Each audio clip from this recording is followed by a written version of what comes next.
Good morning. The name of this video is Voices and Accents.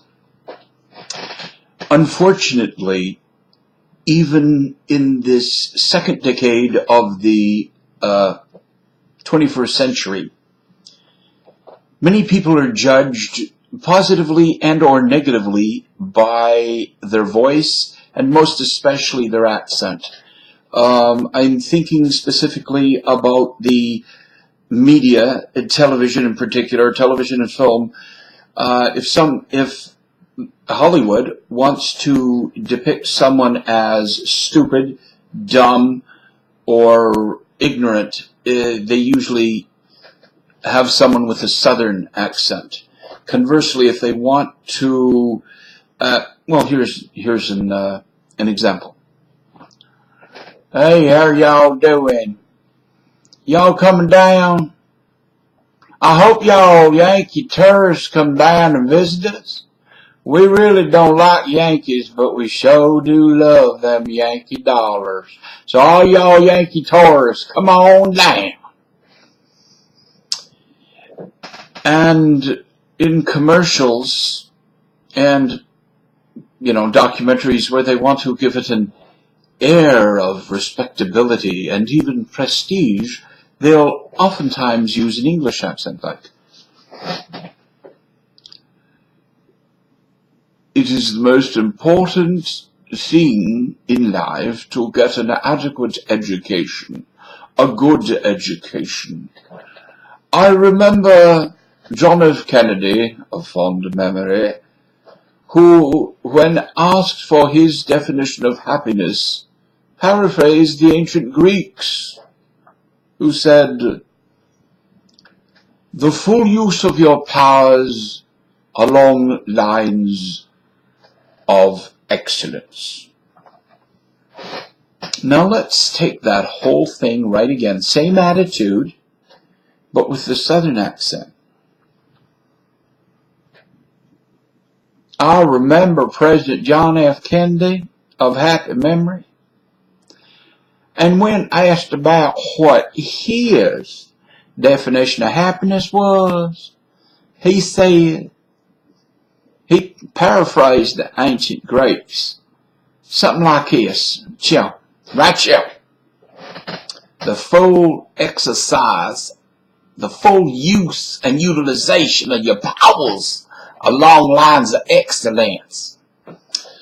Now, which accent do you consider the most prestigious? Are you a voice or accent bigot?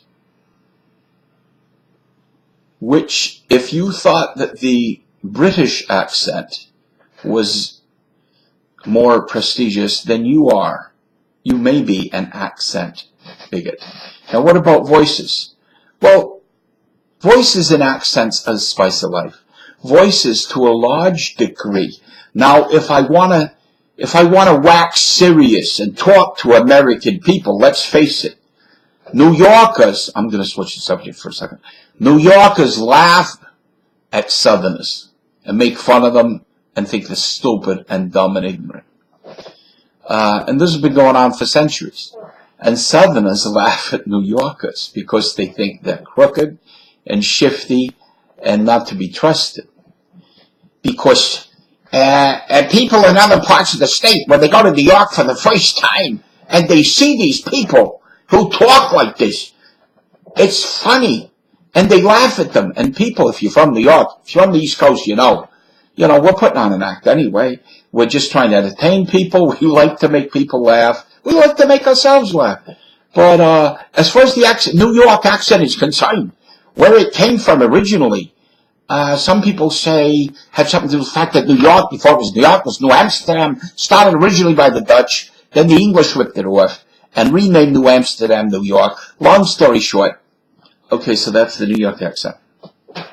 And of course, until recently, say about the 1960s, a variety of American English, a variety of Southern American English, specifically Black English or Ebonics, that is black sounds, literally, or what is also known as African American Vernacular English, a variety of Southern English. Until starting in the 1960s, this was also heavily made fun of by many people. And you can see them in old movies and television shows. For example, like this. Let's say you're going to Harvard and you're taking a course, introductory course in calculus or in physics, so the theory of relativity.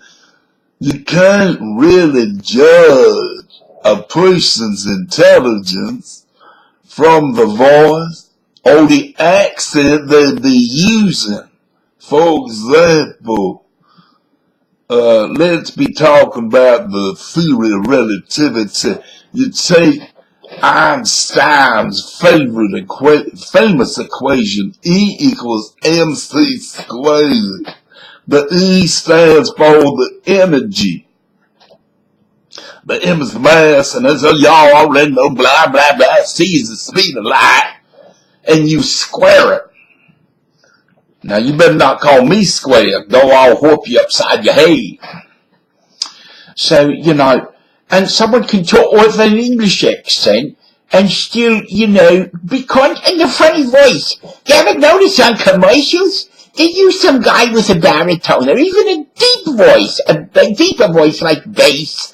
They're trying to sell something. They're trying to make it attractive. That's why you have somebody on stage.